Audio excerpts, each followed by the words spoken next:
Assalamualaikum warahmatullahi wabarakatuh.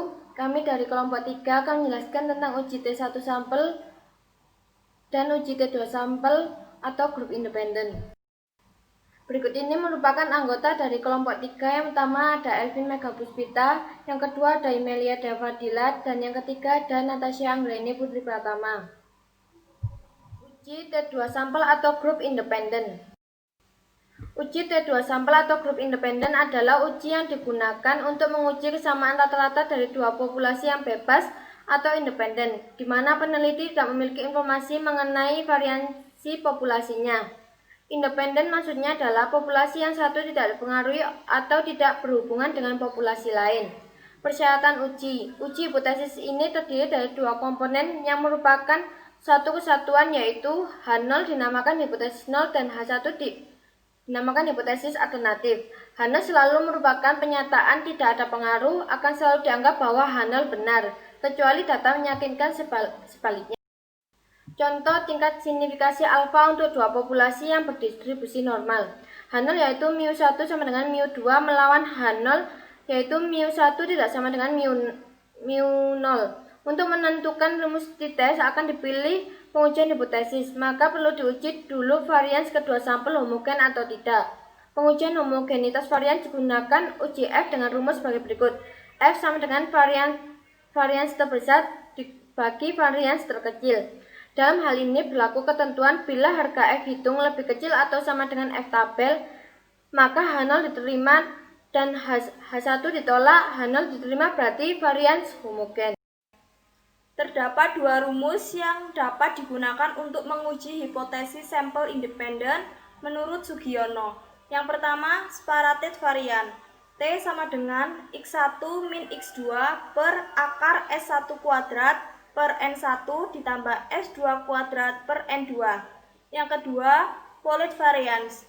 T sama dengan X1 min X2 per akar N1 dikurangi 1 dikali S1 kuadrat ditambah N2 min 1 dikali 2 S2 kuadrat per N1 plus N2 dikurangi 2 dikali 1 per N1 ditambah 1 per N2. Jika T lebih besar dari T N1 plus N2 dikurangi 2, 1 min alfa per 2 atau T kurang dari T N1 ditambah N2 dikurangi 2, 1 min alfa per 2, maka H0 ditolak. Jika min T N1 N2 dikurangi 2, 1 min alfa per 2, kurang dari T N1 ditambah N2 dikurangi 2, 1 min alfa per 2, maka H0 diterima. Terdapat beberapa pertimbangan dalam memilih rumus t-test. Yang pertama, apakah dua rata-rata itu berasal dari dua sampel yang jumlahnya sama atau tidak? Yang kedua, apakah varians data dari dua sampel itu homogen atau tidak? Berdasarkan dua hal tersebut di atas, maka berikut ini beberapa petunjuk untuk memilih rumus t-test. Yang pertama, bila jumlah anggota sampel N1 sama dengan N2 dan varians homogen, maka dapat digunakan rumus t-test baik untuk separated maupun polled varians. Untuk mengetahui t-tabelnya, digunakan DK yang besarnya DK sama dengan N1 plus N2 min 2. Yang kedua, bila N1 tidak sama dengan N2, varians homogen dapat digunakan t-test dengan polled varians. Besarnya DK sama dengan N1 ditambah N2 dikurangi 2. Yang ketiga, bila N1 sama dengan N2, varians tidak homogen, dapat digunakan rumus separated maupun polled varians dengan DK-nya N1 min 1 atau DK sama dengan N2 min 1. Jadi derajat kebebasan atau DK-nya bukan N1 ditambah N2 min 2. Yang keempat, bila N1 tidak sama dengan N2 dan varians tidak homogen, untuk ini digunakan rumus separated varians.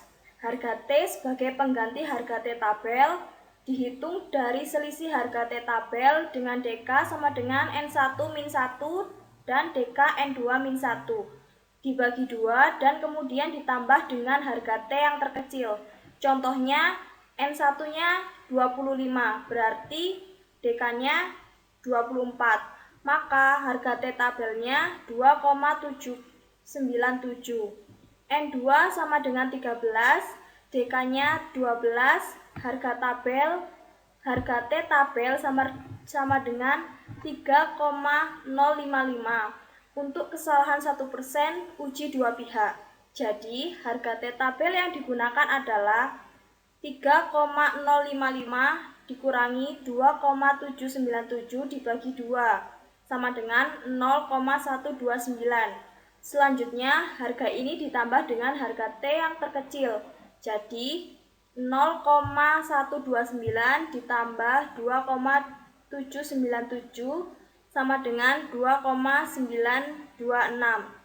Maka harga T sama dengan 2,926 ini adalah sebagai pengganti harga T tabelnya.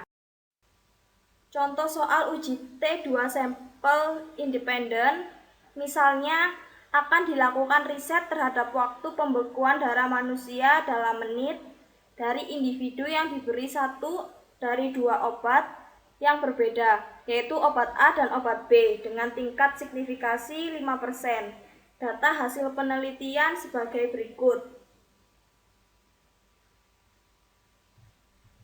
Terdapat obat A dengan jumlah sampel 6 dan obat B jumlah sampelnya 7. Penyelesaiannya untuk hipotesisnya H0 μ1 sama dengan μ2, H0 μ1 tidak sama dengan μ2 dengan diketahui N1-nya 6 dan N2-nya 7. Maka rumusnya DF sama dengan N-1.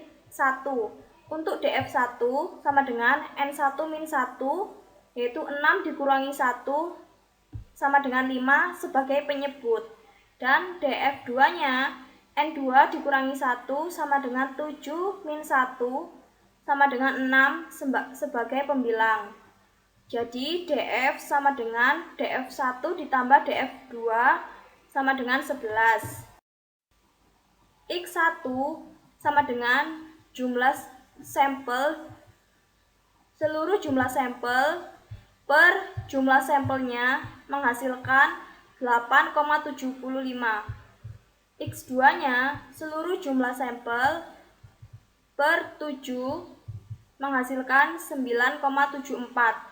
Untuk S1 kuadratnya, seluruh jumlah sampel yaitu 6 sama dengan 1xi min x kuadrat per N1 dikurangi 1 menghasilkan 0,339.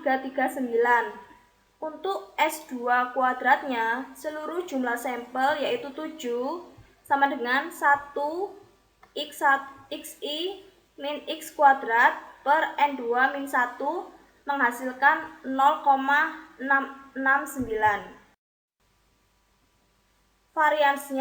Varians terbesar per varians terkecil, yaitu tadi terbesarnya 0,669 per varians terkecilnya tadi 0,339 menghasilkan 1,97.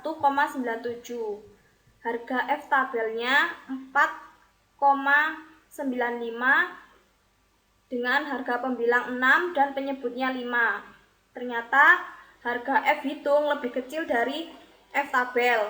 Dengan demikian H0 diterima dan H1 ditolak. Hal ini berarti varians tersebut homogen. Setelah diketahui variansnya dan jumlah sampel obat tidak sama dengan jumlah sampel obat B, maka sesuai dengan pedoman yang telah dikemukakan digunakan rumus sebagai berikut. Berikut penyebutnya 5 dengan pembilangnya 6 menghasilkan 4,95 seperti yang saya jelaskan pada slide sebelumnya. T hitung sama dengan X1 dikurangi X2 per akar N1 dikurangi 1 dikali S1 kuadrat ditambah N2 min 1 dikali S2 kuadrat per N1 ditambah N2 dikurangi 2 dikali 1/N1 ditambah 1/N2. Maka menghasilkan min 2,47. Dengan dekanya tadi N1 ditambah N2 dikurangi 2, yaitu 6 ditambah 7 dikurangi 2 sama dengan 11. Maka T tabelnya min 2,201 dengan alfanya 5%. Berikut nilai T tabelnya. Dekanya 11 dengan alfa 5% yaitu 0,05, menghasilkan 2,201. Berdasarkan perhitungan tersebut, ternyata T hitung lebih besar dari T tabel, yaitu min 2,47 lebih besar dari min 2,201. Dengan demikian, H0-nya ditolak dan H1 diterima. Jadi, kesimpulannya terdapat adanya perbedaan waktu pembekuan darah manusia yang diberi obat A dan B. Berikut adalah daftar pustaka yang digunakan pada kelompok kami. Terima kasih dan sekian penjelasan dari kelompok kami. Wassalamualaikum warahmatullahi wabarakatuh.